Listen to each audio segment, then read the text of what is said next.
Near the shores of old Lake Erie stands our alma mater true. Fredonia State we proudly honor, with its colors white and blue. Hi, I'm Jack Croxton. Welcome to our latest podcast of Reflections of Fredonia. I am an emeritus faculty in the psychology department at Fredonia, having retired a couple years ago. And then recently I thought maybe it would be fun to put together a podcast that would involve interviewing Fredonia alumni, where they could talk a little bit about their careers and reflect on the time that they spent here as an undergraduate.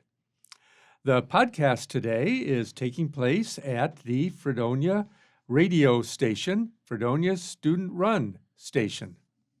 Hi, everybody. My name is Chloe Kowalik. I graduated from Fredonia initially in my undergrad in May 2024, and I am now pursuing my Master's of Science in Clinical Mental Health Counseling here as well.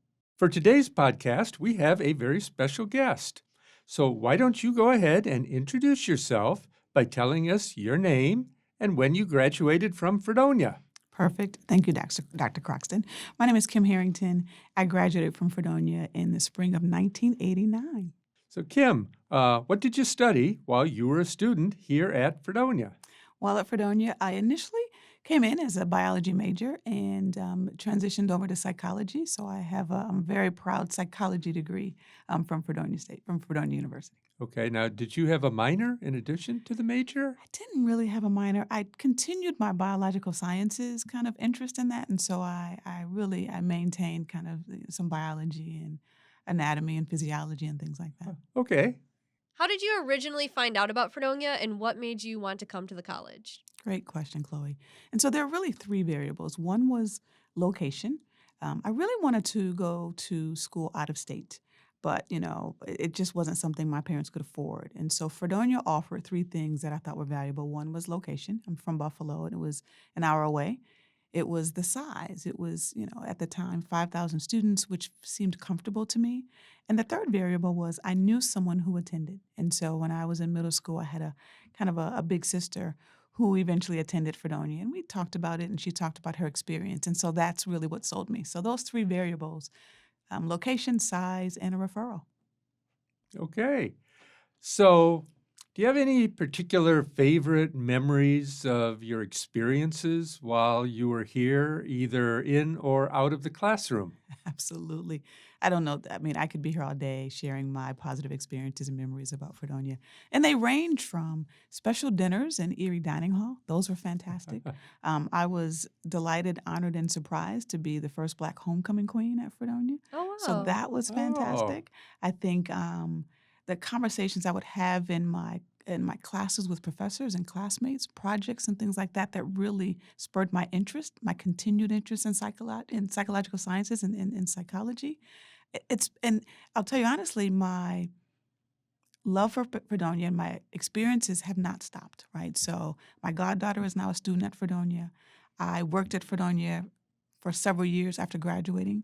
I was a hall director, I was an RA, I worked in admissions, I worked in the Dean of Students office, and so all of those were also rife with great experiences. Most recently, I was honored to be commencement speaker at Fredonia, so I mean, it's been a phenomenal ride. Yeah, I think as an undergrad, a couple of things shaped me. My experience, I think, in student organizations, because I think that's where my leadership skills really developed, was working with other students and understanding how organizations work, and learning about that was fantastic. Mm-hmm. What about any favorite professors come to mind? I have several. So Dr. Croxton, you're one of my favorites, of course. Social psychology was a course that I think underscored a lot of my just kind of thinking about psychology in terms of exposing me to that. Could I say I didn't pay Kim in advance to say that? I had several. So in psychology, Edwin Lawson was my advisor. And Dr. Lawson really, I think, believed in me in a way that I didn't believe in myself. He gave me an undergraduate research project as a young student and helped me really just introduce me to psychology. Elizabeth Scarborough, while I was afraid of her, she challenged me in ways that I didn't just challenge me, right, to just be a better student. I think Don Lair an incredible instructor. Even when I think about my PhD and my master's program, taking research methods and statistics were easier because of my foundation, what I learned from Don Lair. All right. And so the leadership, maybe Yes. tell us a little bit more specifically what kind Sure. of leadership things you were doing here. Sure, sure. So I think, one of the things was being an RA. And I think being an RA, I learned responsibility for caring for my peers, supporting them. I understood programming, um, how to plan events, how to organize events. I was an SGA rep, so understanding the importance of budgets. And, one thing that we did through Black Student Union, actually, I was involved in Black Student Union as well as SGA, was asking for a budget. So putting a budget together, being able to articulate what we needed as an organization, planning, setting the organization up for success, working with different people, learning about myself, learning about individuals that I had no prior experience with, learning how structures and organizations worked, I think absolutely were the foundation for my career. Um, And it seems like you've managed to become a leader upon graduation from Fredonia. So I guess you sort of got your start with learning to be a good leader while you were here. Well, thank you. You're kind. I do. I think Fredonia, I found my voice at Fredonia. I entered a very shy undergraduate student. And I think through the experiences and I think there's a balance of challenge and support that I received here that was unmatched. And I think that created a fantastic foundation for me to grow into the leader that I guess I am. Yes, you are a very successful leader at that. Thank you. Absolutely. So we saw that you later were continuing your education at the University at Buffalo and then later Georgia State University. So what inspired you to keep learning? Great question, Chloe. I think for me, there was always something else I wanted to, I think maybe I'm a perpetual learner, right? I just love the pursuit of knowledge and I want to be an expert and I know that I will never stop learning. And so I think my master's degree, pursuing that was based on hands down, my leadership experience here. I initially wanted to be a clinician, a clinical psychologist. That was the goal. I did an internship and realized that maybe that wasn't for me. I would take that with me home. And I said, maybe there's something else. But through my leadership and organizational involvement on campus, I discovered higher education as a career. And so through working with Bob Kuhn and Mike Dimitri and others, Patty Feraldi, I realized that I could too have a career that was fulfilling, that would add value, and also that would also give back to students that would come after me to help them have a great experience while they were in undergrad as well. So the master's degree Fredonia was absolutely the impetus for that. I think my PhD, I've always wanted to teach. And again, I have to give credit where credit is due to my faculty at Fredonia, where I felt like I learned so much from the faculty and they were so willing to engage and work with me that I wanted to provide that same experience to students. And so I recently retired from Georgia Tech after 24 years as an administrator there. And now I'm a part-time instructor. And it's really my way of this is what I've always wanted to do. So the pursuit of the PhD was to be a professor. And now I finally realized that. So to kind of piggyback on that, so what exactly, in 2 minutes or less, was your career trajectory Okay. while you were at Georgia Tech? Sure. So at Georgia Tech, let's do this really quickly. So I left Fredonia and went to work in a college union at the University of Buffalo. And so my career was student affairs, but the college union, so understanding a facility, operations, a building was kind of my space. So I started at Georgia Tech in that space. I then became director of the Student Center. I was at Student Center for about 14 years. Let me do this quickly. I was then, this is odd, asked to be the CHRO, the Chief Human Resources Officer for the Institute. And I believe the vice president at the time asked me to do that because of, I guess, my leadership and my people skills. And so they said, you can learn the HR pieces. It's really how you treat people and how you lead people that is what we need in that role. So I served as Chief Human Resources Officer at Georgia Tech for about 7 years. Then moved to be Chief of Staff to the Executive Vice President for Administration and Finance, which is a high-level role. It's kind of number 3 in line to the President. Managed everything administrative, reported to this individual and was her right hand. She then accepted a job somewhere else at another university. I returned to my roots in student affairs in that space and ended my career as an associate vice president for Arts, Belonging, and Community, a new division that we created at Georgia Tech. Great, great. Quite a successful career. It was fun. Absolutely. Are there any other professional achievements or any successes that you'd like to share? I have to say my children, right? I think, Okay. I have 2 sons, 20 and 21, and I have a bonus daughter. She's actually my cousin, but kind of raise her as my daughter. And so those 3 give me great pride and joy, and I'm really excited about their future. So that's something that I think I am pretty proud of. So let me turn it the other way around. Sure. What did you find most frustrating about being an administrator? Oh, oh, gee. I think, there are a lot of things that were frustrating in terms of, especially in human resources. Let me speak to that one, just because it's a very difficult space and everyone has unique wishes and needs and desires. And it's a space where it was almost thankless. And so I think that was a space that was the most difficult for me. We actually, how can I say this? We're installing a new HR system while I was there, Oh. and we went live with the system the day we went remote for COVID. Oh, And so that was incredibly challenging. So, but again, Wow. a phenomenal group of colleagues and partners to make it successful. But that was a particularly frustrating time. so back when you were an undergraduate, could you have ever imagined where you would ultimately end up No, by the time you retired? not at all. Never. And even while I was an undergrad, I remember Mike Lemieux was the director of the Student Center when I was here.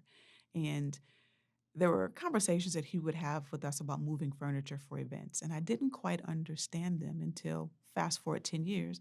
I was a director of a student center and understood, I understand exactly what Mike intended and what he meant. So there are a number of things that I think I reflected on in my experience here that helped me. But yeah, I could not have imagined that I would have had the career that I have, nor that I'm sitting here with you today, if I'm honest, right? If That's I'm true. honest, that never would I've even fathomed that sitting in your class, never. I don't think I would have fathomed myself here either 45 years ago when I started teaching at Fredonia. Yes. Now you're a podcaster. That's right. I wouldn't have even known what a podcast was That's back true. then. That's true. There wasn't such a thing at that point, right? No. No, I don't think so. No. Nothing no. like this. Mm-mm. So you've given a lot of different talks over the years. And of course, you did the commencement last spring. What was it like for you to stand up there and speak to Fredonia's graduating class of 2025? I don't know that I could describe that. It was such an honor, a tremendous honor that I never imagined that I would ever have. It was, and I'll tell you a quick story. When the president asked me, it was this time a year ago. I didn't tell anyone because I didn't believe it. I said, surely he will change his mind Aw. in the next few Well. months. And he reached out in advance and said, okay, Kim, I'm still interested. And so I was, I don't know, intimidated, honestly, a little afraid, but overjoyed and very, very, very excited to be selected to Right. do Well, you that. did a great job. Thank you. I think you were an inspiration Thank to you. the folks who were sitting in Steele Hall that day. Well, thank you so much. I appreciate that. So you're also a board member of the Fredonia College Foundation Board. Why did you choose to stay involved in the college? Because the college has given so much to me, and I want to sincerely do anything I can to support, advance, and otherwise just generally support Fredonia in any way I really can. So I think, given all that Fredonia did for me, I want to make sure that I've done whatever I can to contribute to students that are coming after me. That's a great attitude. Mhm. So how do you feel? We've sort of hit on this already, but if you want to add anything, how do you feel your time at Fredonia helped shape your career and where you are today? Sure. I think Fredonia was exactly where I needed to be. It wasn't my first choice. I actually wanted to go to Michigan State. I was trying to follow Magic Johnson, but that's another story. And it was everything I needed, but I didn't know that I needed. It was the residence hall was perfect. The community that I found was very helpful.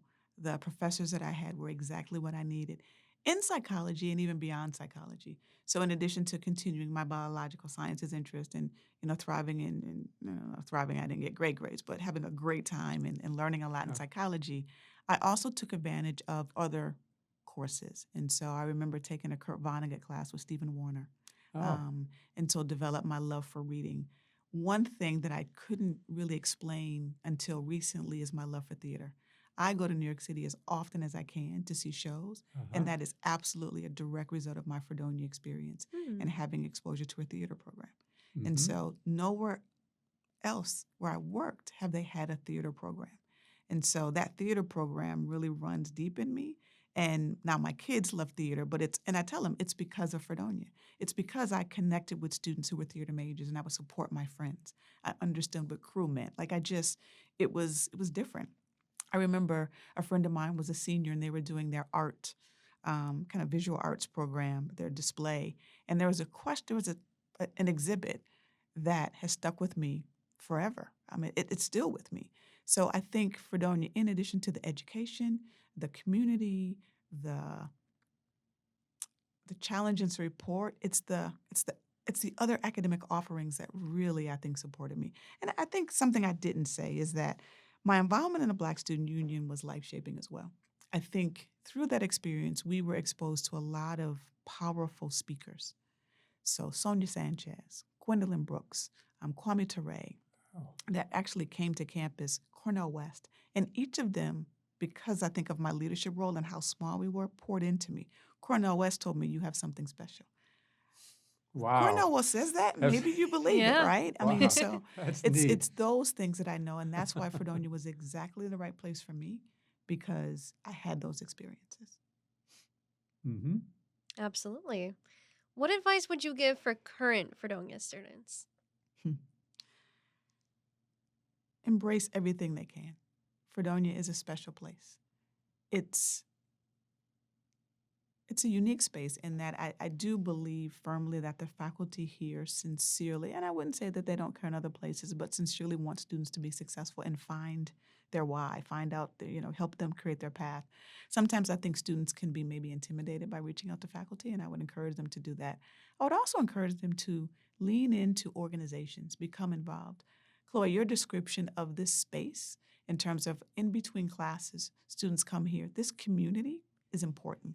I know for sure that a couple of things contribute to students' retention. One is a community. That's it. If you find that academically it's a fit for you, but if you find a community, that's where you'll want to stay and that's where you want to grow. Chloe, there's so much that we even talked about. The fact that you described a certain setting where students are kind of finding themselves, right? And then in Mm-hmm. the next setting, they have the competence.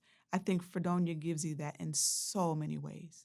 And so I would tell current students to lean in, find an organization, connect with others, even go outside of the box, and challenge yourself to do something different and take a risk here because it's a safe place to do so. I think you found a niche for yourself in retirement. I think you should be going out doing PR for SUNY Fredonia.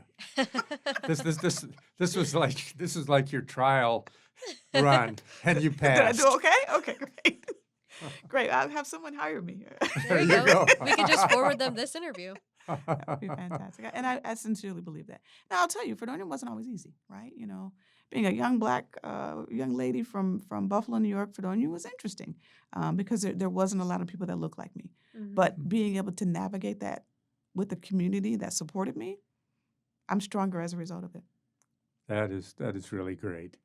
Well, thank you so much for appearing on our podcast today. Thank It you. was it was a lot of fun, very very illuminating, and I'm so glad we were able to get you in here for the interview. Thank you so much. I'm honored to be here, and thank you for the opportunity.